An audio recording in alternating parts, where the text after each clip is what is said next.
Namo tassa bhagavato arahato samma sambuddhassa. Namo tassa bhagavato arahato samma sambuddhassa. Namo tassa bhagavato arahato samma sambuddhassa. Buddhaṃ dhammāṃ saṅghāṃ namasāmi.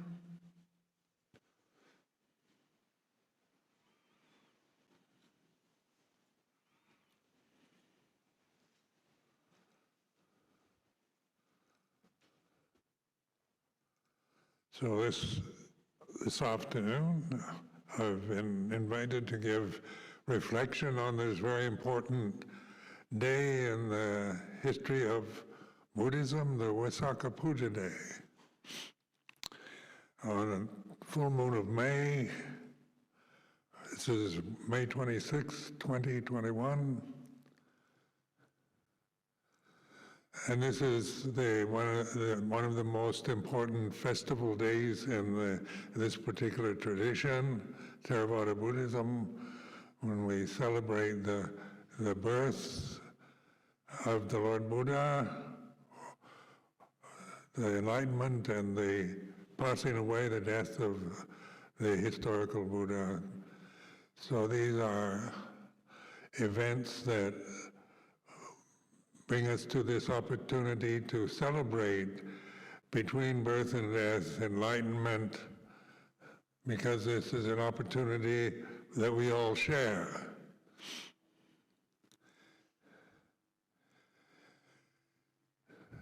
So we all are aware we've been born. There's nobody questioning that fact.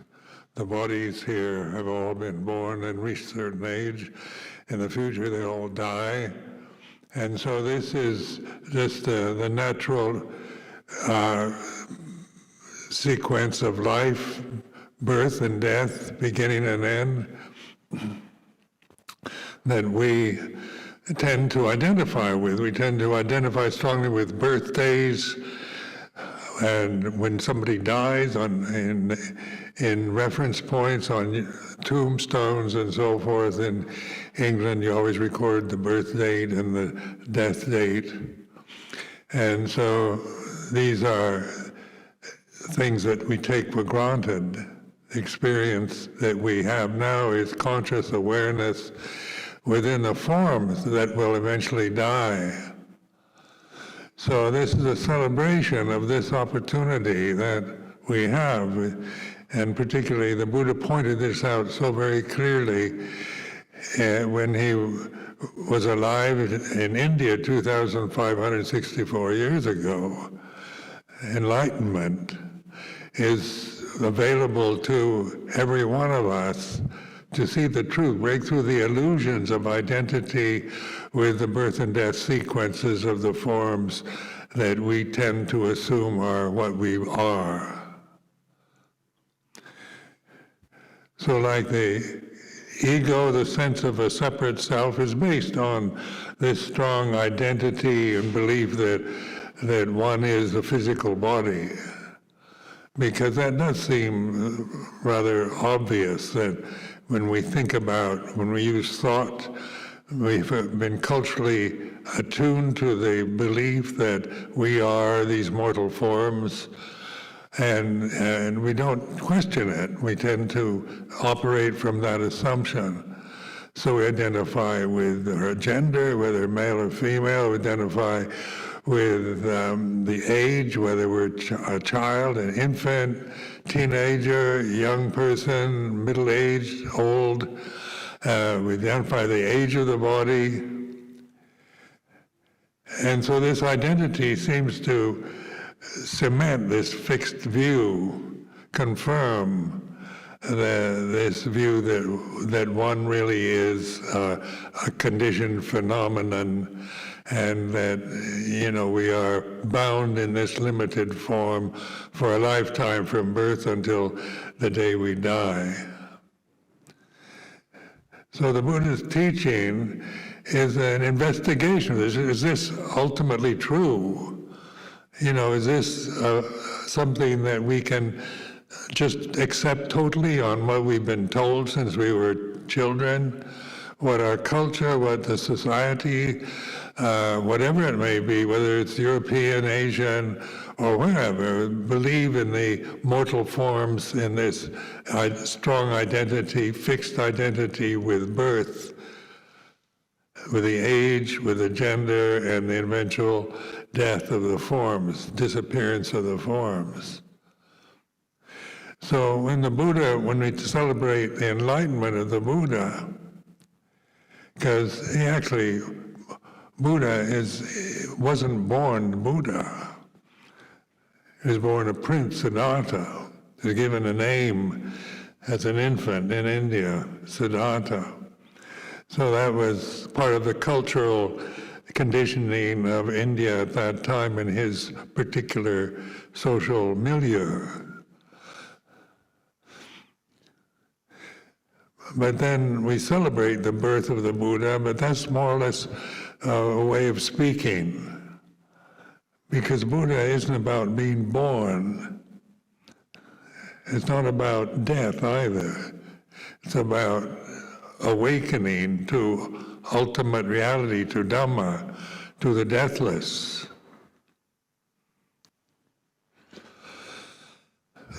So here at Amaravati, the main emphasis has always been on deathlessness. In fact, the name of the monastery, Amaravati, means the deathless realm. Because this deathlessness is something not generally culturally considered very important. You know, we think of immortality as a kind of being born and living forever.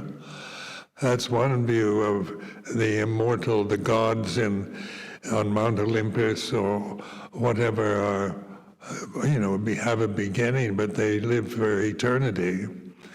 But then we think, where are the gods of Mount Olympus? Zeus, Hera, Aphrodite at this point, as far as we're concerned, they already died. The names and beliefs in the gods and goddesses of Greek, Roman mythology, Scandinavian, Germanic mythology, and so forth that were prior to Christianity, prior to Buddhism, have all, been fully accepted and believed in till the time changes, something new happens, a new religious form is assumed, and we operate from the concepts, belief systems of that particular philosophy or religion.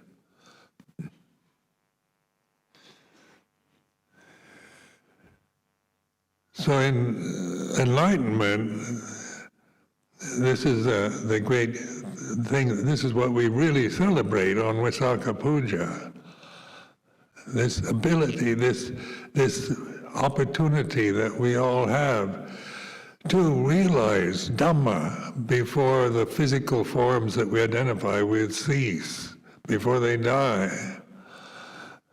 And that's something to really appreciate. When I think back in my life as a Buddhist monk, how fortunate I've been to personally been able to hear the teaching of the Lord Buddha, to have that opportunity in my life, this lifespan of this form, this physical body, to have the opportunity to reflect on it, to try to understand what is my birth and death, and what is the world really at this time, what is right, what is wrong, what is the meaning of life, what is the purpose of life. Is there any purpose to life? Is there any meaning to it? These are all questions when we're growing up, we ask ourselves, what is the purpose of all this? Is it just to procreate the species and to survive? Is that like an animal and that we see, in our forests and jungles? Is it, is that all we do is just to procreate this form, these human forms, to be born and die in the next generation? So it's to reflect on the Buddha's teaching, in terms of our cultural way of thinking, it is an ancient teaching. 2,564 years for most of us is, very long ago. So we give it the word an ancient teaching, but it is it's about here and now. It's not about time or culture. Buddha Dhamma, the teaching of the Buddha, adapts itself beautifully to different cultural changes, identities, and so forth. So we find at this time here in the UK so much interest in Buddha Dhamma that isn't just, denying the realities of modern life, modern science, modern psychology, philosophy and so forth. We're not into denying and judging and trying to form a cult, a Buddhist cult about belief that you have to believe in Buddhism, but it's to investigate the very believing mechanism that we all have. Because beliefs are, given to us. We're not born believing in anything at all. Like a newborn child, newborn baby, it doesn't believe it's a human being or a boy or a girl or, it's not identified yet, doesn't have language, hasn't developed a memory, but it's conscious form in the universe. So it's a human form giving us a species name, a human being, is a generic term for all this particular species, whether it's white or black or whatever the color or appearance might be, whatever the gender might be.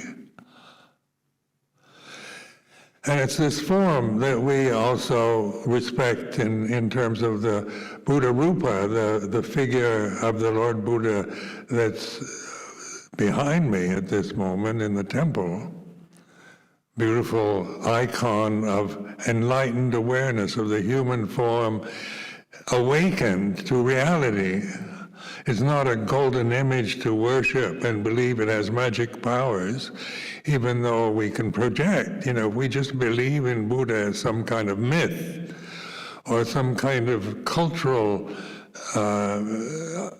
conditioning, and what we've been told to believe that this Buddha Rupa has special magical powers in it, we can believe that, or we may not believe it. So in many places, Buddhists believe in Buddha Rupas as being sacred and special and with magical powers that you pray to and you do pujas for and so forth, because they believe in these kind of superstitions. Now, these kind of superstitions are not wrong. They can be, in one way, give us moments of joy and happiness when we forget our lives, our daily lives, the dreariness of them, the problems that we personally experience in family life, in social life, and come to a temple and offer flowers, incense flowers, to the Buddha Rupa. It can be a pleasant feeling, a joyful feeling to actually perform pujas. As we can see, the shrine is very decorated beautifully with flowers and lights, and this is a celebration of what? Just a belief in Buddhism, in Buddha as some kind of mythical or historical sage of the past that we worship, or is it the awakening opportunity we all share for enlightenment here and now? Timeless awareness that the Buddha of that ancient time, Gautama the Buddha, actually was emphasizing in his teaching. And this is what's so timeless about the teaching. They're timeless teachings. They're not about Indian culture or belief systems or civilization 2,500 years ago. He's not saying you have to believe in Buddha as some kind of deified presence, or some kind of metaphysical phenomena, or some kind of power or influence in the universe. It's not about trying to sanctify the word Buddha, but to use the word itself. When we take refuge in Buddha, that is taking refuge in awareness, in conscious awareness here and now. It's not just taking refuge in some mythical past form or historical memory that's managed to survive up to the present time.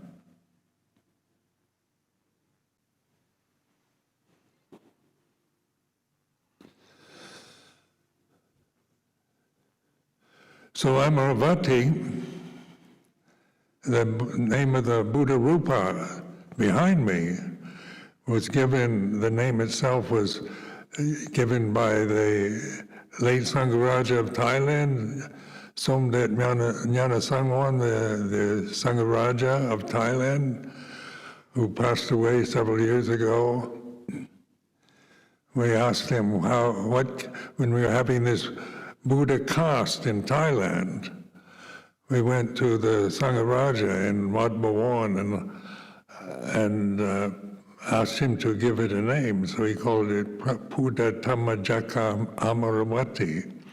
So there's a Dhammajaka, the wheel of Dhamma, the reality of Dhamma here and now, the deathless Amaravati, the deathless realm. So Buddha Dhammajaka Amaravati, is a title we give to a Buddha Rupa, but it's much more. It has much more meaning, more importance than just engraving it in the bronze image behind me, because it's quite meaningful in a reflective way.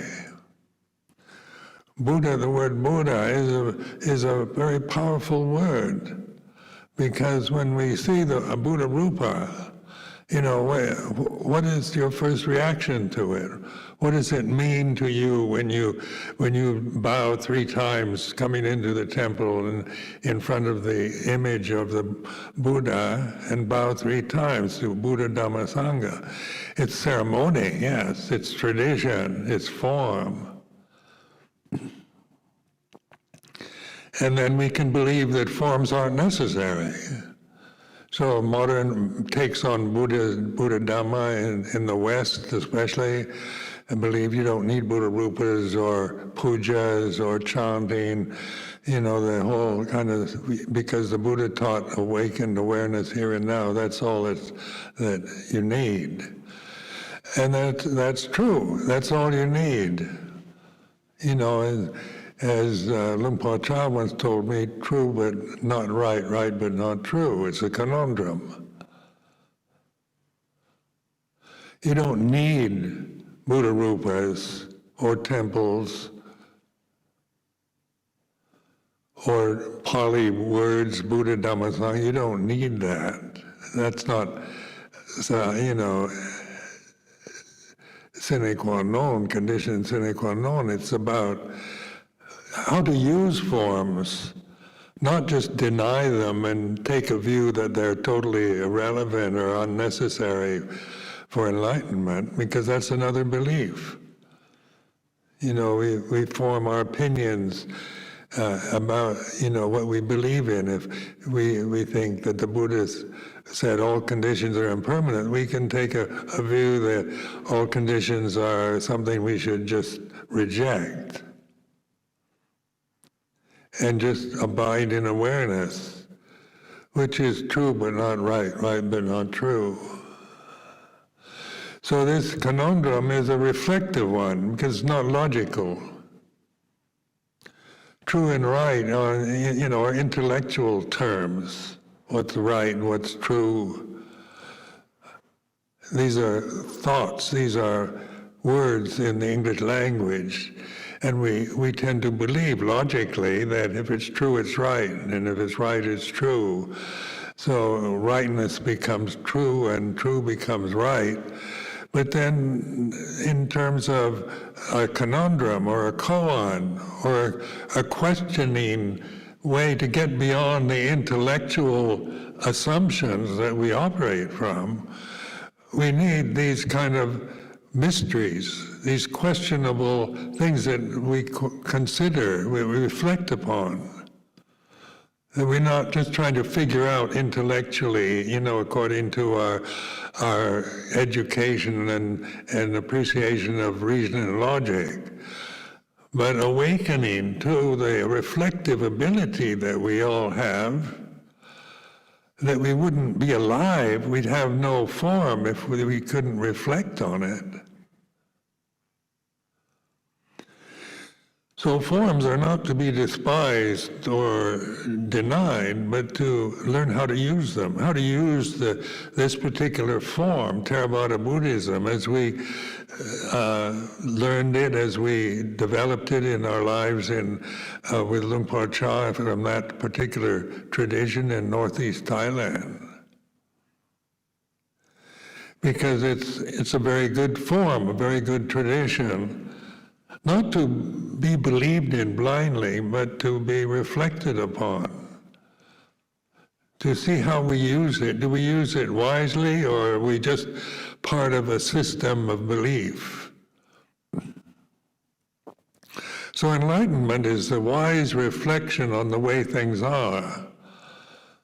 All conditions are impermanent. Is that true?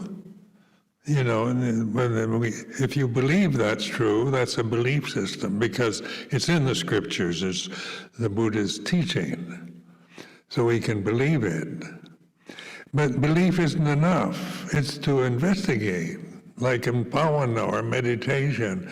We investigate conditioned phenomena. If you can investigate yourself as a condition, with thoughts, with language, with concepts, no matter how brilliant your intellect might be, your ability to use English words or Thai concepts, with high education and high intellectual development, you still come to don't know. Because the intellect is conditioned, so grasping the thinking process as the meaning to life, you come up with maybe reasonable concepts that you believe in still, but you haven't kind of seen the illusion of the belief, the ability to believe without questioning. So believing in reason and logic just blindly, that's the highest state that the human individual can attain, is a PhD in science, in astrophysics, or whatever superlatives you can imagine at the present time in words. They're still words, whether they're coarse words or refined words, stupid words or intelligent words, reasonable or totally unreasonable. Where mindfulness isn't about words, about reason and logic, but about reflecting on the way things are. So at this very moment, here and now in the temple, on Visākha Puja Day, May 6, 2021, full moon of May, the springtime, rites of spring, celebrations. They're part of cultural conditioning. But also, it's this Visākha Puja Day is an important opportunity to reflect on the Buddhist and what is enlightenment.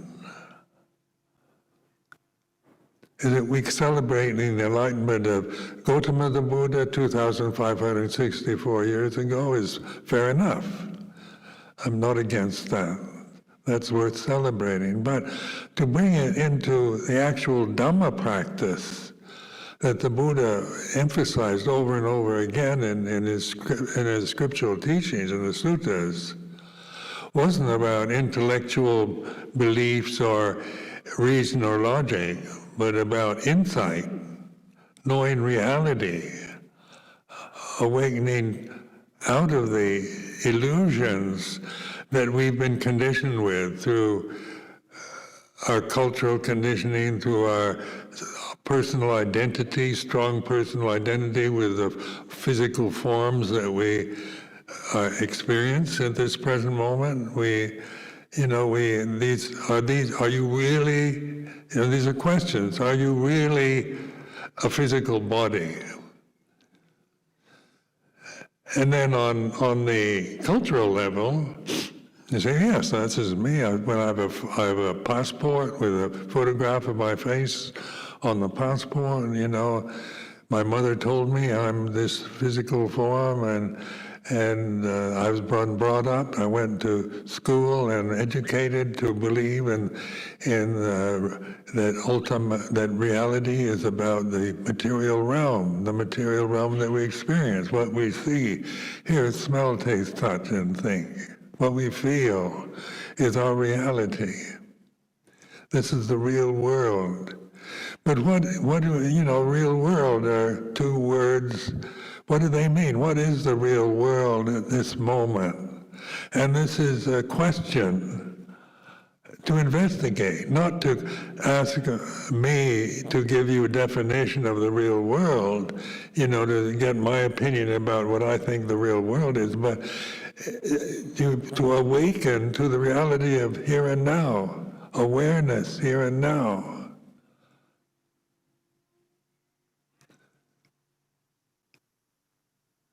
So it's not kind of denying the conventions or just putting them down, saying they're all, we give them the term of delusion, but that can sound like we're negating the material world that we identify with, but it's not about negating it or denying it, but understanding the limitation, the boundaries that we tend to be conditioned to hold to and identify with. So what is suffering? The Buddha's teaching of the Four Truths. What is the cause of suffering? We all suffer, no matter how fortunate our birth might be. Like the historical Buddha, Prince Siddhartha, was born into a royal family, had the best of everything. High status, being brought up to be king, to be a ruler, to have the best education, the wisest sages around him. Well, these are kind of superlatives of the most fortunate birth that we can imagine for a single human being, is generally considered to be Prince Siddhartha's history. So that was the birth of the form that was labeled Prince Siddhartha. Most fortunate. Then when he grows up and is curious about what the world is about, he goes outside the luxurious forms and convincing conditions he's brought up with and identified with to look at old age, sickness, and death.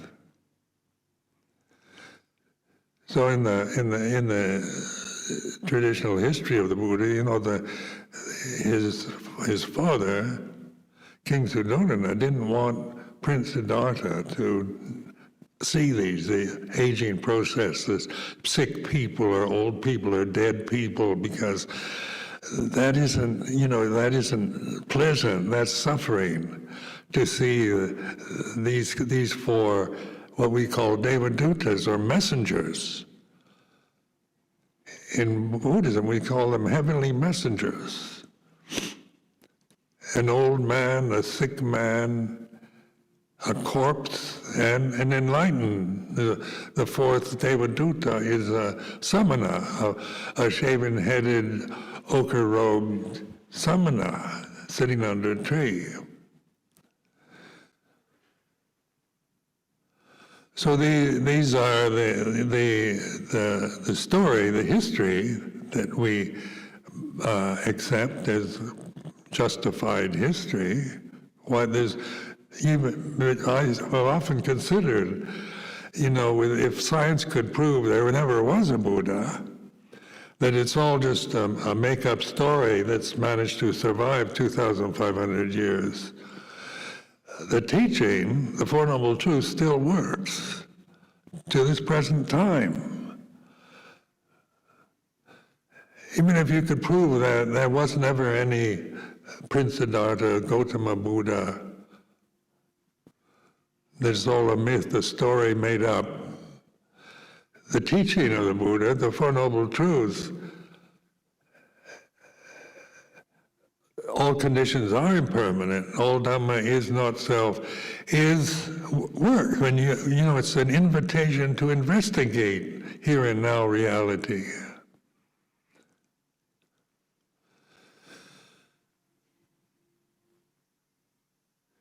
So it is something to really celebrate, Visākha Puja, to really value it. It's a special day of the year that we dedicate the day to these reflections. So it can be just perfunctory ceremonial practice, celebrations, to make merit, to get together with your friends, to families to get together, to celebrate, to have a holiday from work, and so holidays and celebrations are part of every culture, every religion. So we take this special day, we label it Visākha Puja, and this is an invitation this afternoon to reflect on that. It can't be just a celebration because it's part of the custom, but it also is an opportunity to look much deeper than just the surface that we can see and witness, and then generally we may respond to in our usual way of Visākha Puja days like this, celebration, circumambulation of the stupa, and special desanas or reflections are available. These are not to be despised, to be appreciated. But when I became a Theravadan Buddhist, I thought, I tended to think in very Western terms. I studied history in university, so I had a historical background, believing facts of history that are reality. So when you study history, you believe in the French Revolution and the American Revolution, and these are civilizations. The Egyptian, ancient Egypt. They had their day, their period where they grew, developed, reached a peak, and then suddenly degenerated and are forgotten. So civilization is, we have this tendency to believe our civilization is special. Western civilization, modern science, modern ways of thinking, reason and logic. These are the real important issues of our time. Climate change, medical science is an important and appreciated science at this time in terms of dealing with disease. Old age, how are we going to look after our elderly people, Corpses, what do we do when you hear the reports around the world around the COVID pandemic of corpses piling up in India and not enough place to put them or bury them or cremate them? Corpses are galore, at this time because of pandemics, disease that we're all easily subjected to. Many of us have been vaccinated against COVID virus to protect us from this pandemic. But pandemics have been part of every civilization, plagues and pandemics. It's what Prince Siddhartha awakened Prince Siddhartha to the realities of these forms are vulnerable, very vulnerable. They're just going to grow up and get old, get sick, and die anyway. So why dedicate our life to personal identities with something that inevitably is incredibly disappointing and delicate and fragile and can easily be injured or killed or annihilated?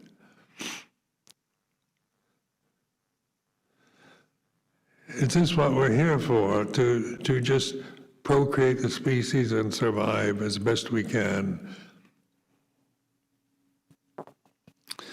So Prince Siddhartha, this is an awakening moment. This is the legend that we find valuable to us in this tradition. Leaving the precincts of pleasure, abundance, security, beauty, all the pleasant fragrances, and where nobody's sick, nobody's old, no corpses, no pandemics. As a kind of heavenly realm, special realm that Prince Siddhartha was born into. Very fortunate. We were not born into such a realm. All of us, we were born into modern life, into various families in various conditions, some wealthy families or middle class or working class or poor families. But the suffering of the First Noble Truth is common to every one of us, whether it's a prince, a king, a queen, a president, prime minister, the most gifted human individual on the planet, to the most unfortunate human being that exists at this time. Suffering is the world that we believe in, and we want to get rid of suffering by conquering death, conquering disease, conquering old age, conquering the Devadutas, or the heavenly messengers, that at this time awaken us to shake us, to shock us, to shake us up, make us look, what is the purpose of our life? And that's the whole emphasis, the strength of the Buddhist teaching, is the Four Noble Truths. The suffering is to be understood, not to be analyzed and despised and rejected and condemned or gotten rid of. It's not about getting rid of suffering. The cessation of suffering isn't that we get rid of it. We destroy suffering. That's an intellectual hope, an idea. But the forms that we identify with are very unsatisfactory. They get old, get sick, and die. And so awakening to find our real identity, our real refuge, isn't in phenomena, conditions, isn't in seeing, hearing, smelling, tasting, touching, thinking, or in a place, in an ideal utopian society that can live forever and never get sick and is always beautiful and perfect. That's a hope or a wish But that's not, we can't take refuge in hopes and wishes, because they're created with words.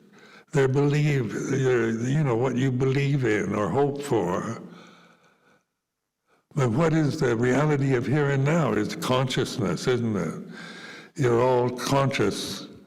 The forms sitting here in this temple are all conscious forms, apparent here and now.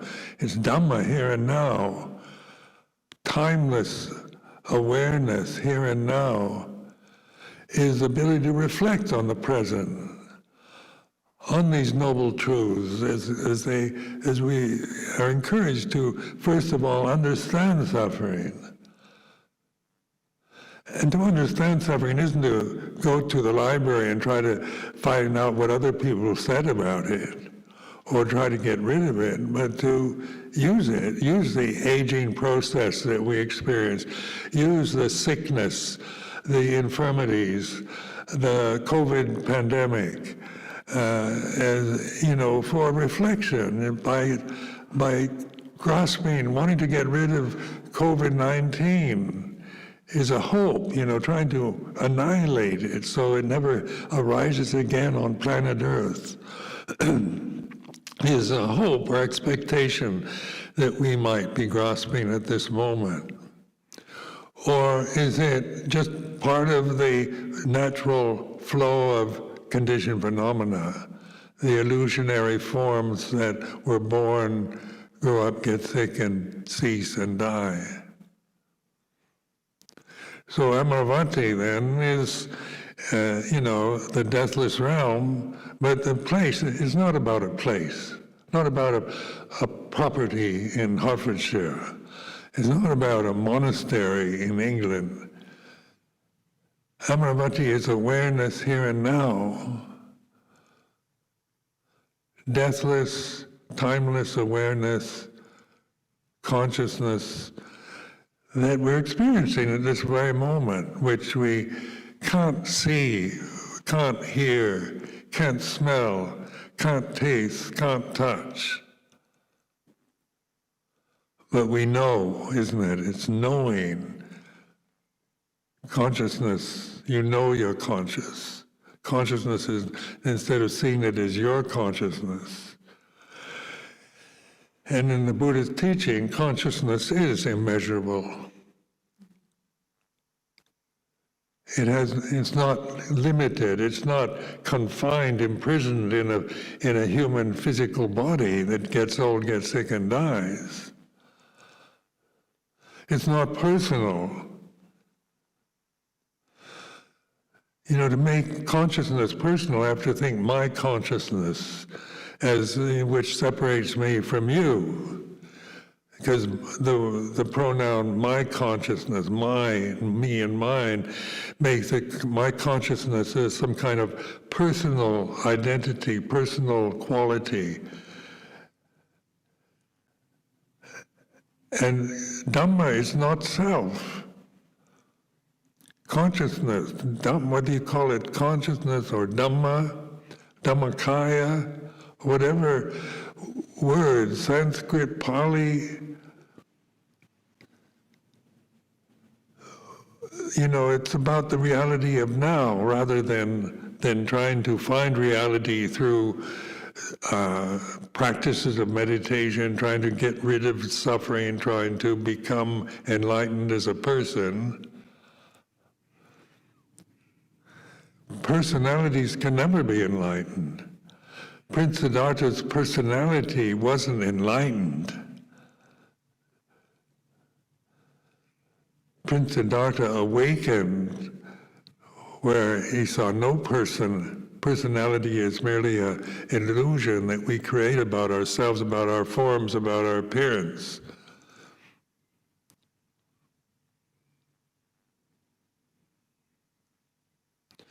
So what is death?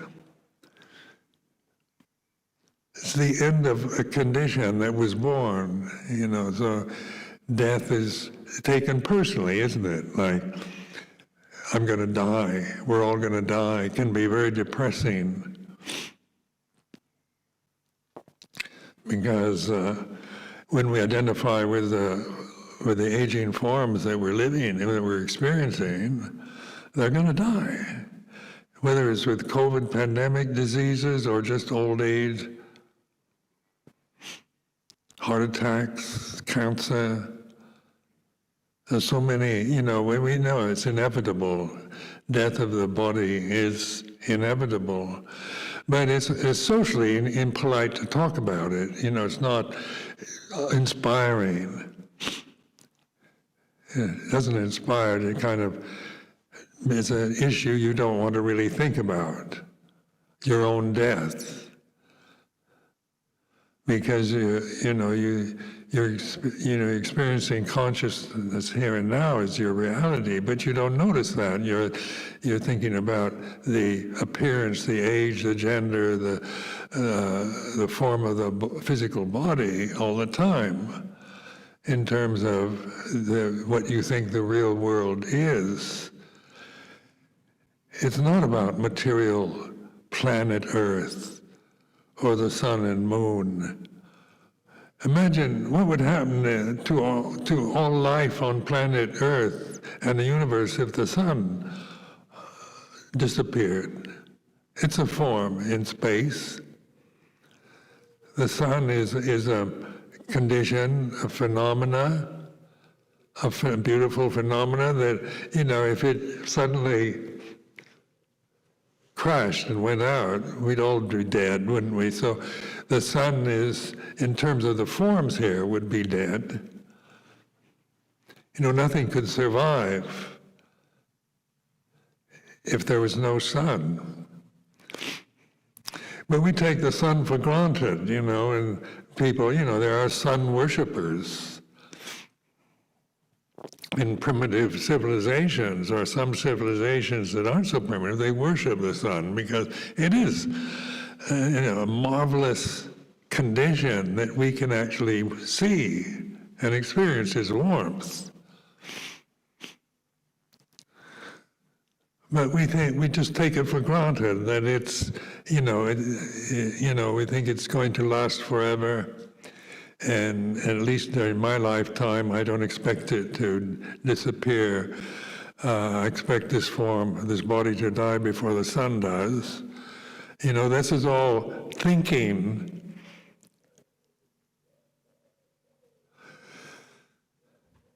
And operating from that the sun is somehow separate from me. It's way out there in space, and I'm here in this temple on planet Earth. In England, we designate even the spot on the planet. Great Gaddesden, Hertfordshire, you get it down to Amaravati in Great Gaddesden, Hertfordshire, that's the address. But consciousness, how does it relate to the sun? If it's boundless, if it has no dimension, then the sun is in consciousness. The same consciousness that we know now, that we awaken to. We see the sun, and we feel the sun through the senses. But just in terms of Buddha Dhamma, the reality of here and now, the sun is in consciousness. Consciousness accepts Dhamma, it's the reality of here and now. The deathless Dhamma. So it's not about, when the sun stops shining and disappears, because deathlessness isn't about disappearing, about old age, about sickness and death. It's about the here and now reality of conscious awareness that we're all experiencing, that we all know. When we break through the delusions that we are very mortal forms, very limited personalities, cultural identities, social, religious identities, into the ultimate reality, which we use the word Dhamma. So Dhamma is in definition is, we can apply the word reality, but that's just a word, an English word, the translation of the Pali word. So it's not about clinging to a view of Dhamma, to a word, but to recognize this being aware is the reality of Dhamma, conscious awareness here and now. So I offer this as a reflection for this afternoon.